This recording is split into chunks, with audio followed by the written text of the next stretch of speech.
The moment she asked for a hug, the world seemed to hold its breath. On a quiet city street washed in soft autumn light, a single father looked up from his coffee to see a girl standing before him with nothing but fear, hope, and exhaustion written across her face. Her eyes carried a weight far heavier than her years, and in that fragile second, one simple request threatened to shatter everything he thought he understood about pain, responsibility, and love.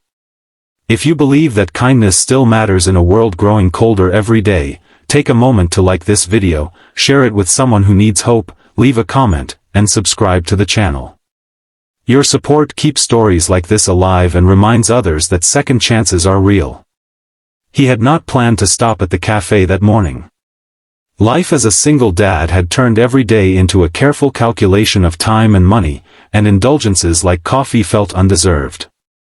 But his son's school bus had been late, the apartment had felt too empty after the door closed, and exhaustion had driven him to sit down for just 5 minutes. Those minutes became the turning point of his life. He sat at a small outdoor table, shoulders tense, eyes hollow from years of silent sacrifice, when he noticed her standing nearby, hesitating as if courage was something she had run out of long ago. She was young, far too young to look that tired. Her clothes were clean but worn, the kind that spoke of hand-me-downs and careful mending. Her hair was tied up messily, not out of style but necessity, and her hands trembled slightly as she clutched the thin strap of an old bag. She did not look like someone begging for money. She looked like someone begging for warmth, for reassurance, for proof that the world had not completely abandoned her. His life had been shaped by abandonment. Years earlier, his wife had left without warning, leaving behind a crying infant and a note that offered explanations but no comfort. From that moment on, he had learned to build walls inside his chest, thick enough to protect him and his son from disappointment. He worked long hours, skipped meals, ignored his own grief, and poured everything into being both father and mother. There was no space left for strangers, no room for emotional risks. Yet when the girl stood there, barely breathing, those walls began to crack. She had been drifting through the city for weeks, moving between shelters, park benches, and the kindness of strangers who rarely looked her in the eye. Poverty had taught her that asking for help came with humiliation, but loneliness had taught her something worse. There were nights when hunger hurt less than the emptiness, when the absence of human touch felt like a slow, silent punishment. That morning, she had watched families pass by, couples laugh, parents hold their children close, and something inside her had finally broken. When she approached the man at the cafe, she was not thinking of consequences. She was thinking of survival. Not physical survival, but emotional. She needed to feel human again, even if only for a moment. The man looked up and saw not a threat, not an inconvenience, but a reflection of his own hidden pain.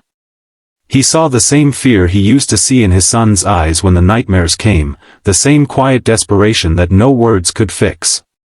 His first instinct was caution. Society had trained him well. But his heart, hardened by years of struggle, surprised him by responding before his mind could interfere. That simple request, heavy with vulnerability, cut through him. He imagined his son, years from now, standing alone and asking the same thing from a stranger. The thought tightened his chest until breathing felt difficult. He stood slowly, unsure of what he was about to do, aware of curious glances from passing strangers. In that moment, he understood that kindness often feels uncomfortable before it feels right. He opened his arms, not as a hero, not as a savior, but as a fellow human being who knew what it meant to be alone. The hug was brief, but it carried the weight of lifetimes. The girl trembled at first, then collapsed into the safety she had been denied for so long. For a few seconds, the city noise faded, replaced by a quiet understanding that some wounds could only be healed through presence, not solutions. Tears fell silently, not dramatic, not loud, but honest. The man felt them soak into his shirt, and instead of pulling away, he held on a little tighter. That hug changed them both. For her, it was proof that she had not disappeared from the world. That she still mattered. That she was worthy of care even when she had nothing to offer in return.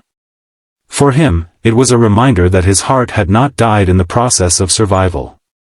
That despite everything he had lost, he still had the power to give something meaningful. After that moment, he could not simply walk away.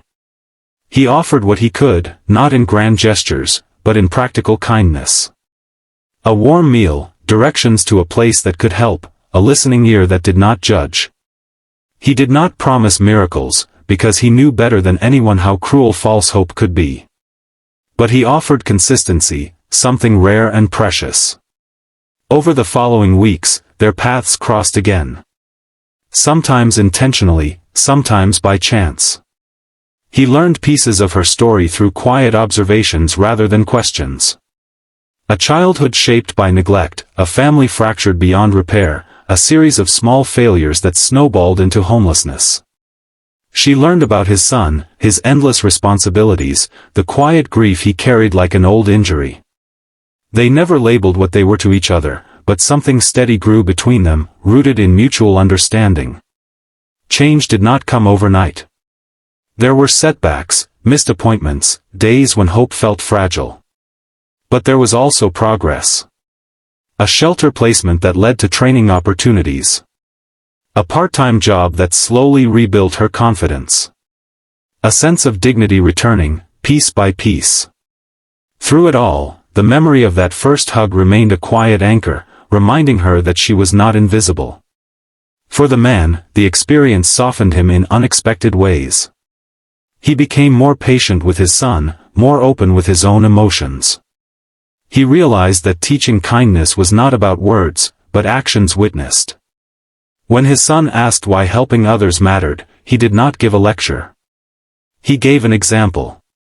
Years later, the girl would no longer be a girl. She would walk with purpose, her head held higher, her life stitched together with effort and resilience. She would remember the day a stranger chose compassion over caution, and how that choice redirected her path. She would carry that lesson forward, offering warmth to others standing where she once stood. Stories like this remind us that the smallest acts can carry the greatest impact. A hug cannot fix poverty, erase trauma, or solve systemic injustice. But it can restore faith. It can remind someone that they are seen, that they are worthy, that they belong to the human family. If this story is touching your heart right now, please take a moment to like the video, share it with someone who needs hope, and subscribe to the channel. Your engagement helps spread messages of compassion far beyond this screen. Before we reach the end, we have a special request for you. Please comment below and tell us what this story made you feel, or share a moment when a simple act of kindness changed your life. Your words might inspire someone else who is struggling in silence. The world does not change only through grand speeches or powerful positions. Sometimes, it changes on a quiet street, with a tired father, a hurting girl, and a hug that reminds them both what it means to be human.